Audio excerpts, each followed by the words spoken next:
అంటే ఒక్క కుటుంబ సభ్యుడు మాలో దూరం అవుతే ఎట్లా పార్టీ మొత్తం వారికి అండగా నిలబడుతుంది అనడానికి ఈ ఉదంతమే ఒక ఉదాహరణగా నేను మీకు చెప్తా ఉన్నాను.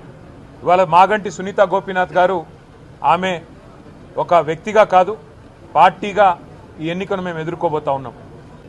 10 ఏళ్ల రైతు బంధు పాలనకు 2 ఏళ్ల రాబంధు పాలనకు మధ్యన జరుగుతున్న ఎన్నిక, ఇది వ్యక్తుల మధ్యన జరుగుతున్న ఎన్నిక కాదు.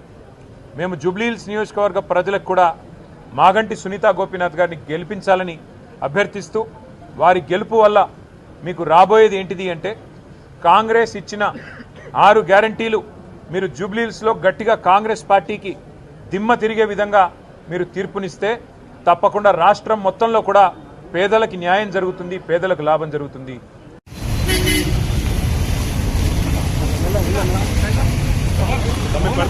తమ్ముడు పడతారు వెనకాల చూసుకోండి, కొద్దిగా నిమ్మలంగా రండి సార్. నిమ్మలంగా రమ్మంటే ఇదే చెప్తారు, పడతారే పక్కన సైడ్ వెనక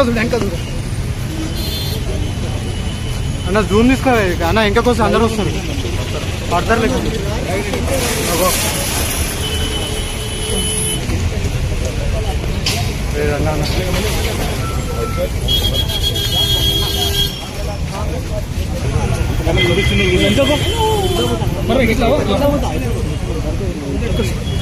వెళ్ళిపో బాబు రోడ్డు బాగాలేదు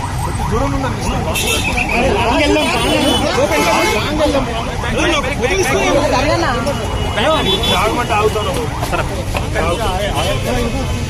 సార్ సార్ ఒకసారి డాక్యుమెంట్ తింటామా ఒకసారి పట్టుకోండి. కొంచెం దూరం వెళ్దామా, అక్కడికి నడుచుకుని వస్తారు. ఒకసారి బ్యాక్ రాదు మధ్యలో మధ్యలో చలో చలో